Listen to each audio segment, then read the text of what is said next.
What if the energy shift you're afraid of is actually you evolving?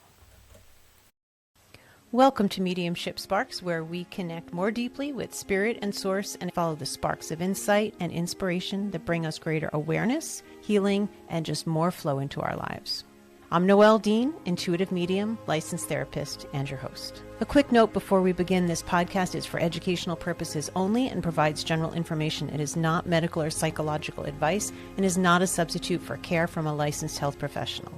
I'm so grateful we get to step into this. Over the years of working on my mediumship, I've spent more time focusing on that and trying to be more observant. It's easy to be, it's like the art on the walls in your house. At some point, you become desensitized to your surroundings because that's just what it feels like. I'm reminded of when our cat passed, maybe an hour or so after he passed, I noticed the house felt so different to me. It was like palpable. It was interesting how strong the difference. You get used to just how your house feels. But when there's an energy shift, it can really reverberate. And that brings me to what I wanted to talk about today. You may be very familiar with the idea that when we feel, let's say, the presence of somebody that is unwelcomed or we don't feel is for our highest good, we can call Archangel Michael, ask him to come and to use his mighty sword, or visualize him using a sword or his own energy to cut cords with other people, to help remove energies that you're feeling that are making you uneasy, and or just that you're feeling maybe a little bit overwhelmed with energies. You can, do your own energy hygiene, but he's like bringing in the big guns. When I'm feeling something that I just can't recognize and it's making me uncomfortable, I will ask him to come in, and I usually just do it in my head. I ask 3 times, Archangel Michael, please come to me. And then I ask him to do what I was going to ask him to do. There have been times when it's just occurred to me to ask him some questions, and he gives answers, which is also cool. I was asking the other day about an energy shift that I've been experiencing, and it seemed right to ask him. And then it branched up into a conversation with somebody else. But it felt like this is the right place to start. So let me describe this, because you may be able to relate to this. I have been doing a lot of projects around my home and yard, cleaning stuff out, clearing things out, finishing projects, like clearing the energy of stagnation, basically. Unneglecting is how I've been looking at it, unneglecting my surroundings. And since I started doing that, so I started that a few months ago, but just in, let's say, the last 3 or 4 weeks, I've noticed something very different in my space. I can be a little paranoid. Some of that energy or mindset was in my family when I grew up. And so it can be a learned behavior. I don't mean like paranoid schizophrenic or something like that, but just this heightened fear, anxiety, and awareness of feeling very vulnerable in a negative way. And that paranoia, which I haven't felt much of in years, has been very strong. It's been about 3 weeks, and it's like there's a part of me that's waiting for somebody to rush the door when I open the front door. It feels so visceral, so real to me. And it's so, the other day, I was asking Archangel Michael, first of all, to please clear if there's anything here that isn't for my highest good or has ill intentions towards me. And I don't know if there was really anything or anyone that met that description. Although every time he comes, and I see him in my mind's eye, I get a visual sense of him clearing things. But I started asking questions like, why am I feeling this way? Where is this coming from? And what I got as a response was that my energy was changing, and that I am an instrument, just like we all are, an instrument that detects things, that notices things, that measures things. And when the instrument changes in some way, what it perceives changes as well. It isn't that anything around me has changed. It's not that somebody is planning on invading our property or our home in some kind of way. I've changed. And that just seems so strange to me. I'm also in therapy and in this chapter of my life right now to clear all kinds of stuff out. Recently had a passing in the family, and that's a shift as well. So I can see how things would be different, how I would have to be changing and trying to evolve past where I've been stuck in some ways. But what's coming to me now is like the unintended consequences of changing can be that it feels like your whole environment has changed. And I thought this would really be worth sharing because you may be going through this or have had a period of this, or it may come up. I also want to mention, in case you relate, I had twice now these chunks of time where my energy, like the gender of my energy, felt very different. That was so weird. Clothing has an energy to it. Interesting to navigate these two episodes, basically, of not feeling connected to the feminine and then trying to rebalance myself. Or maybe I should say recalibrate, because even right now, I'm not trying to go back to anything. I really strive to continue to move forward. And the irony is, and this isn't lost on me sometimes, that, we're all striving to grow and change and evolve into a better version of ourselves, or to increase the ease with which we live our lives. So there's this craving change, and then there's possibly freaking out about change. I was laughing at myself. It's so ridiculous to be freaked out by something feeling different from my questions to Archangel Michael about why I'm feeling this awareness of this energy that feels like it would be intrusive or violating. I was told that I was getting in touch with my own violent energy. And I have the intention to become more integrated. I feel, compared to other people that I've spoken with and listened to, that I can be overly compartmentalized about a lot of things in life. And I'm trying to feel more whole and like one with myself, with my energy, with my life lessons, all of it, my spirituality, and to live this kind of as best as I can, and not in a perfectionist way, hopefully, to find this balance, to find a balance. I've been saying that for probably 2 decades, and I still don't really know what that means. But as we age and we go through these different phases of life, and about every decade, like your 30s, 40s, 50s, are marked by different stages of development. I don't remember what the theory is related to in psychology, but it is true. So I'm 56, so I'm in this phase that a lot of 50-year-olds are in. Of a few of the trademarks of this phase is recognizing that I don't know how to say it very well, but like we're learning to maybe pare down our social connections and to be less concerned about what others think of us, and way more concerned about what we think of and feel about ourselves and our lives and the people that we're close with. And I'm hearing this out of the mouths of friends I know that are in my age category. And it's just cool to have something like that in common that we can support each other with. And that's an energy change too. Even becoming more satisfied with ourselves or our lives, or more grateful, is an energy change. We're talking about energy and understanding changes in our own energy. He's bringing up paranoia, my paranoia. Yeah, for example. And he's saying that it has seemed like horror is around the corner. However, it's a flushing out of old toxins and negative energies from the past, such as violent tendencies that I've had in past lives. And that we're all comprised of these mixed feelings and a mixture of energies. And he's giving a visual of from an infant to a very old person, all around and everything in between. And you can easily notice when it seems like it's from the exterior or external, that's coming forward towards you. But you can alter your energy. And he's showing somebody like jumping rope and the idea of the jumping and how you lift, like your energy shifts, like you hype up your energy by taking that action.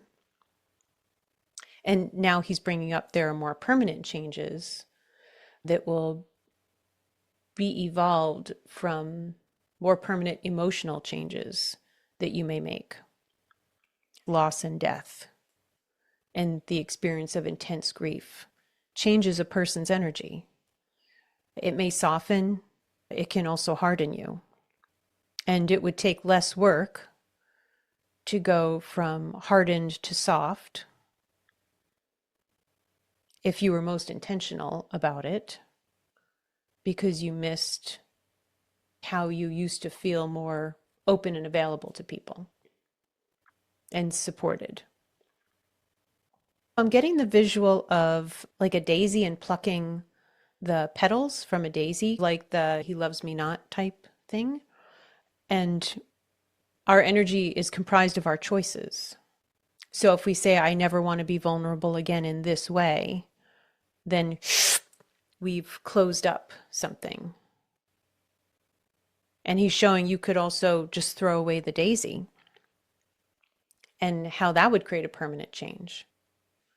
I know you're being metaphorical, but I'm not quite following you. You can feel like you want to start from scratch, but never throw yourself away. It's such a waste. Do you mean taking your own life? Oh, okay. Yes, he does. You can always compromise with yourself and see with compassion and empathy why you would have made the choices that led to the life you're living, and really reflect deeply on this and think about the life lessons that have come from these life experiences and why you might, just might, would have wanted to learn these for your soul's growth, for your personal development, even for your family's unbalanced karma. You may choose and he's giving a visual sense of choosing like the life of a monk. Now, you may think there's an undoing of, let's say, a family's violent tendencies, and I'm getting some big confirmation chills on this actually up my legs, but your karmic tendencies are your own. There's family lineage and like a culture, but and however, your personal ride here on earth is meant to be yours to be mastered. So in this life, if you're somebody with a physical handicap who lives out of a wheelchair, perhaps the life lesson you came for and from was how to not feel helpless despite physical ability and physical handicap. And that's the biggest lesson for many, is despite your circumstances, you can still manage your energy to be a loving human being if you so choose. And that's only part of it. I'm feeling aware of the environment, including like people and places and location, where we put ourselves, where we choose to spend our time, where we choose to put our energy, and to be malleable to the energy of these other influences. And he's using the idea of where you hang your hat, and he's showing somebody like hanging up their hat and where they would call home and let their, let's say, boundaries down or guard down. And even if it's unconscious, that he's saying we must realize, I think he's just talking about us, but he's sounding inclusive. We must realize all the time how much we allow the influences of others to permeate our being. It's hard to use discernment when it's, say, family members, friends, and he's bringing up family members again, but people you have these long-standing relationships with that we allow to influence us, and to really think about that. And now the idea of an influencer like Instagram, or let's say a professional speaker, and whose books we read, whose messages we listen to, hearing their philosophy, their ideology, and how all of that influences our ways of being, because now we see, let's say, different options, even like a spiritual perspective. I'm seeing a visual of Tony Robbins. Archangel Michael is commenting on Tony Robbins and this long journey in the public eye that he's had. And he has a resounding message of being faithful within yourself and to see beyond certain limitations that you've implied or compounded from family members and other influences that you feel. And he's showing somebody with a boulder on them, like you're just pinned underneath it and you can't come out from under it, not easily and probably not by yourself. Then the idea of, and I'm seeing somebody kind of dancing around, if they're celebrating and being joyful, that you can be really proud or take pride in your general good ideas about what you allow to influence you in music and the lyrics of the music that we listen to, as well as the tone of it and the messages. Yeah, something very heavy that is focusing on negative situations and suffering. I was recently at an Imagine Dragons concert, and I hadn't really listened to their music that much before the concert, but seeing that performance, hearing the lead singer give messages of love basically to the audience, it was amazing. There were families there, loads of children with parents, and it was a very different kind of concert. As I'm sitting here, I'm feeling aware of that kind of tingly sense of community and connection kind of energy that band created, that the singer, as he spoke, created the words of their songs, trying to help you get more in touch with your own soul, is what Archangel Michael is saying about that music. I was just listening this morning to, I heard recently about Beethoven's Seventh Symphony, the first 3 minutes of the second part of it. Those first 3 minutes are supposed to be very healing. Even choosing to listen to something like that, there's the energy of our intention, or the energy of being intentional about healing, and doing those things for yourself creates its own energy.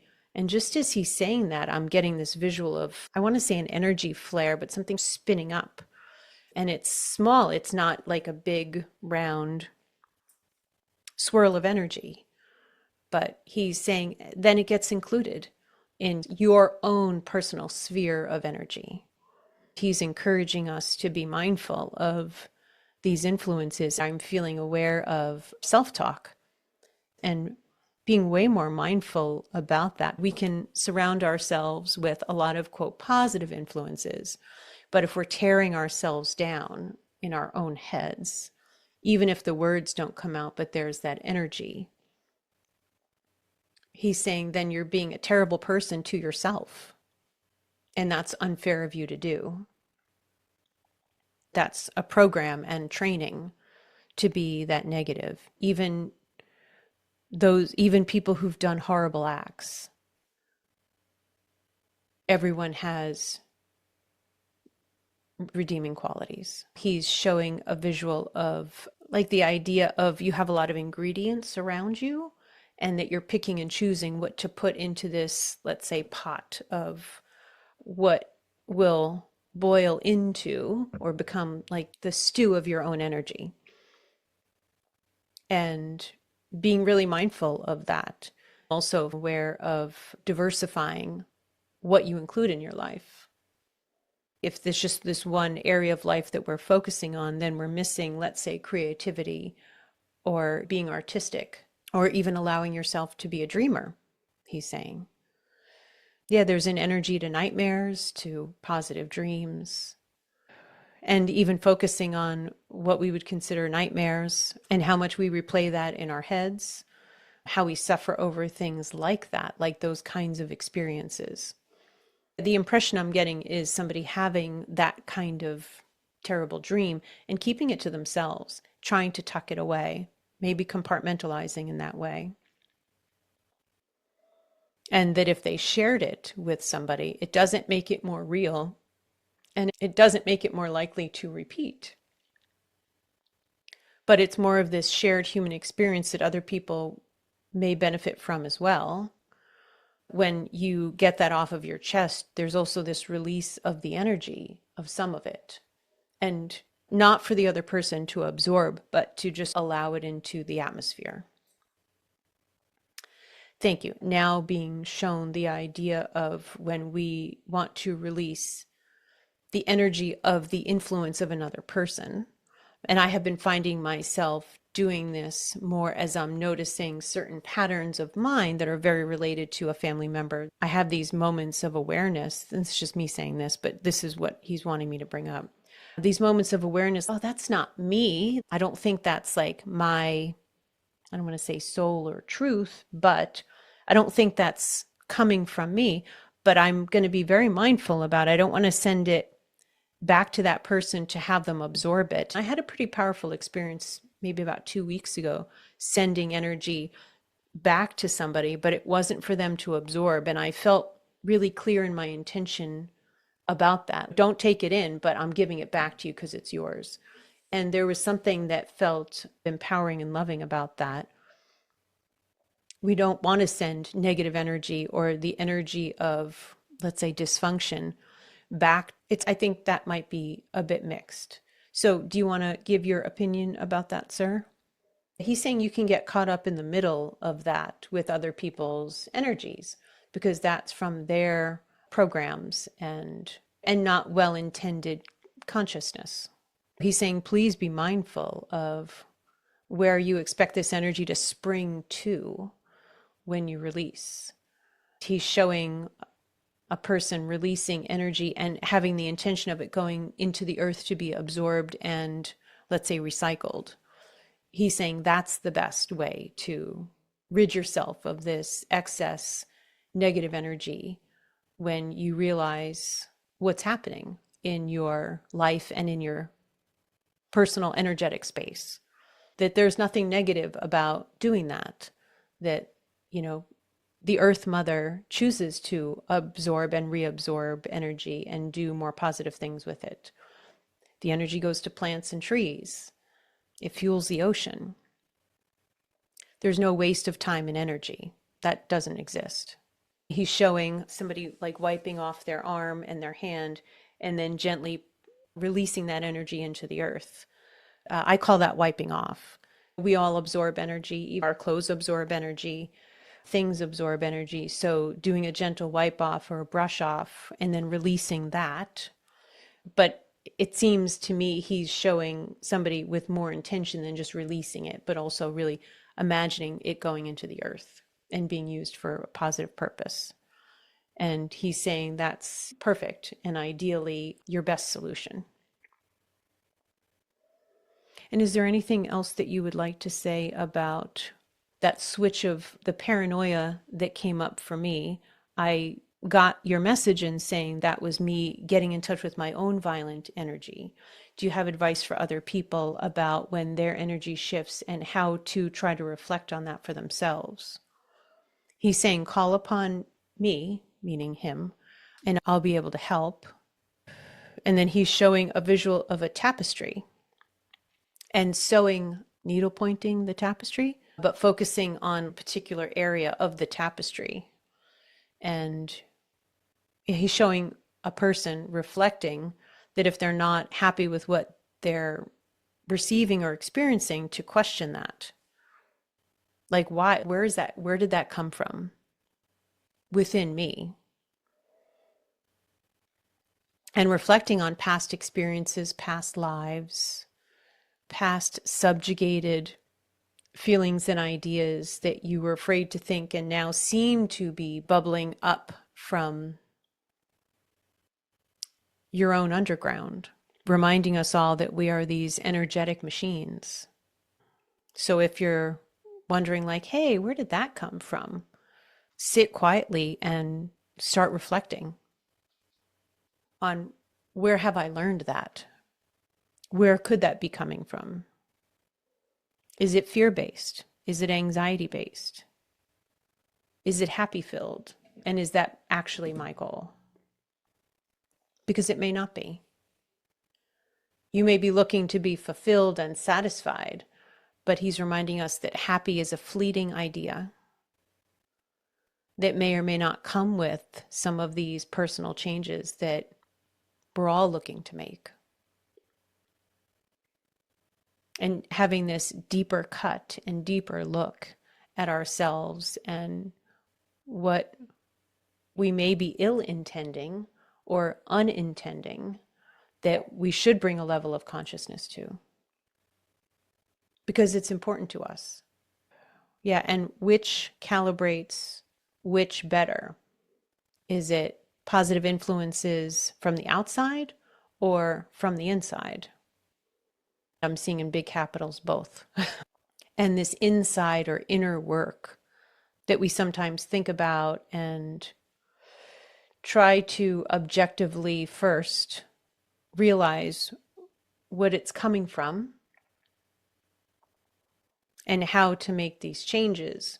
Well, look at your career, music, lifestyle, other outside influences, scrolling through social media, and maybe the anxiety or the competition that can come from that, or Facebook,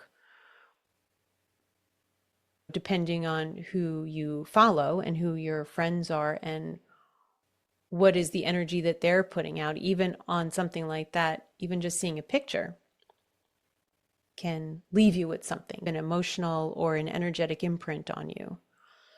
And it should cause you to be mindful of these things, because, and I'm right now feeling reminded of a few people on Facebook that I had to unfollow. And I think that's just common among people, not even just empaths, that it's easier to remember and recall negative events or things that really impacted us negatively. They're easier to remember because they make such an impression upon us rather than the positive things, although we can remember them as well.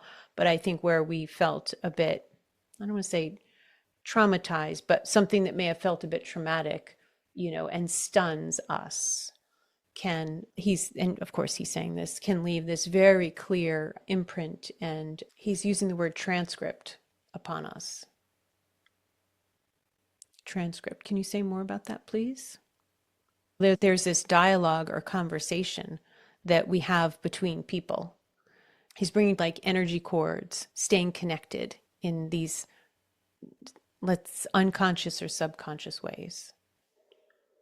And he's saying, you must realize all this time that you've allowed these certain influences to bask in the glory of their own negativity in your eyes, in your own mind. And you choose to put them on repeat, not repeat it, do it yourself, but to have it be repeated in your own mind. And so you're reinforcing these messages. I tend to not listen to the news because it makes me feel way too hopeless. But I remember some big thing was happening in a different part of the world, and I listened to the news for 5 minutes, maybe. I used to listen to the news like a story. I wasn't listening to it and imagining who was being impacted in the way that was being described in these news reports. But I did on this one day. I felt sick for about 3 days after I heard that, and it really stuck with me.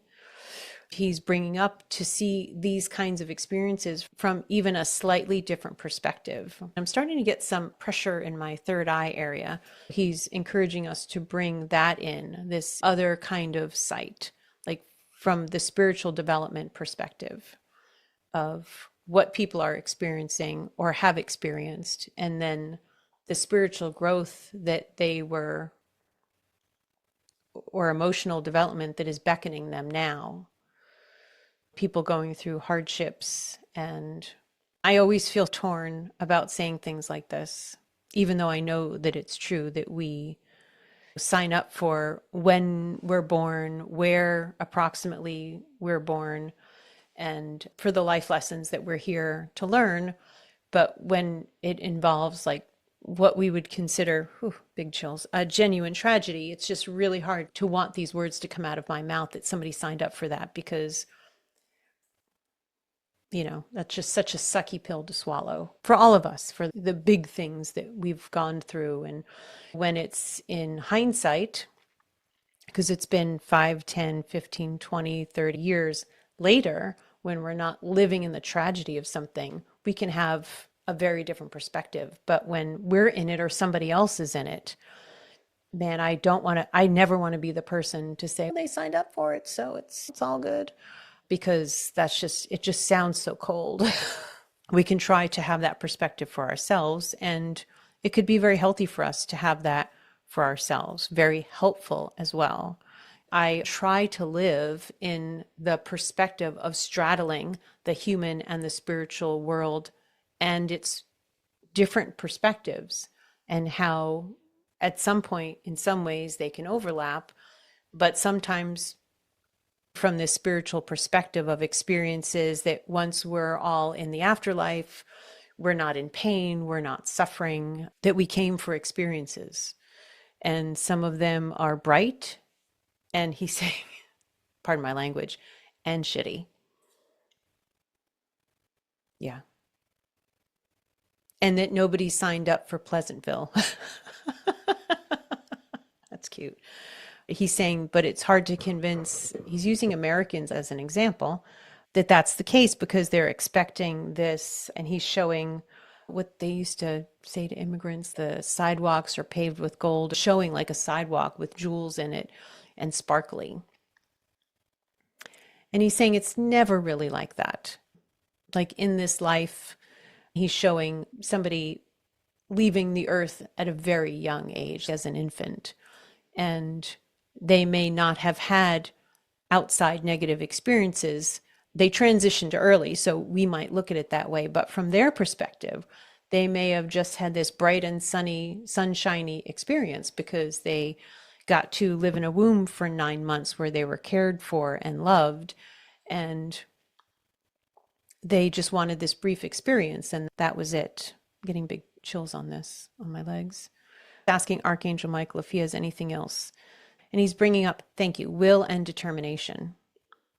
And I'm working on an area of my life in particular where I'm feeling very aware of, and I was having a big conversation with myself yesterday about this, and this is just me talking about this, where he's using the word complacent, where I've been very complacent and hoping and wishing that, hey, can somebody help make this area better?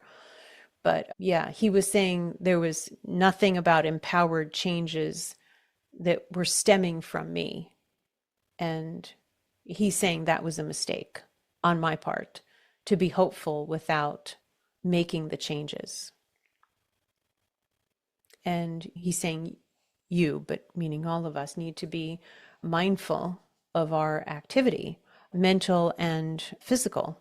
He's saying, and to not abuse the opportunity that we're being given here on earth at this time, in the certain lives that we've chosen to live out, to not abuse or neglect these opportunities.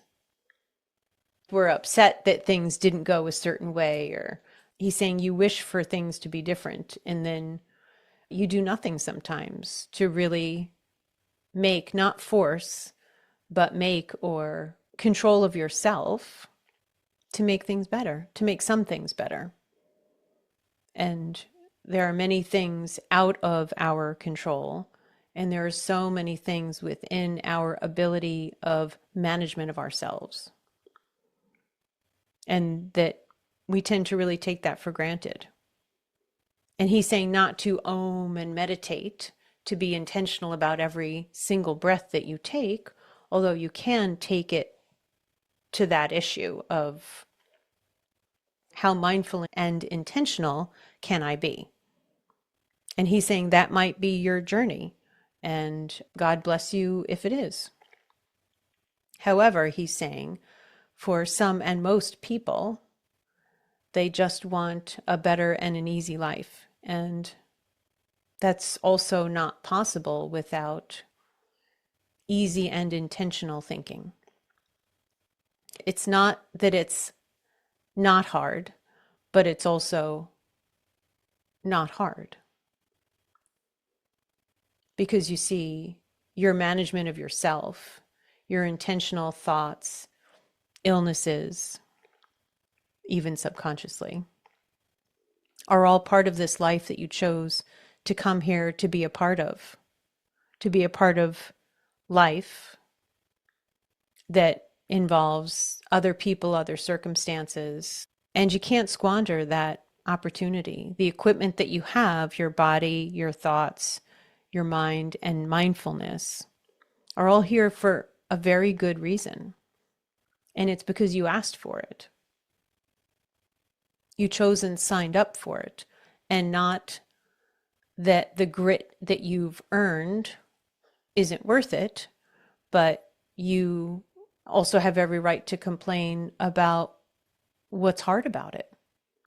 Violent experiences, unhappiness, sadness, unresolved grief, and traumatic issues are all things to work through and or to work around, because maybe you're determined, whether you process it all or not, to not have unhappiness and have a certain pursuit of happiness, regardless of the items on your checklist. He's saying, I respect and honor all of it. These are your issues. These are your choices. These are for you to resolve or not, and have a sense of peace and compassion and empathy for yourself and others while you're doing that job. And please do consider calling on me when you feel a threat or unease around an energy. And I'm happy to oblige. He's ending this with, may God bless us all. Okay. Thank you, sir, for being here and for sharing with us. Thank you for spending this time with me on Mediumship Sparks. If this episode resonated with you, follow or subscribe, and share it with someone who might benefit from hearing it also. If you're interested in a reading or support navigating your spiritual path, I offer a free consultation to explore what you're looking for and how I might be able to help. You can learn more at Connecting with Noelle. That's NOELLE.com. You can also find video episodes and additional content on YouTube at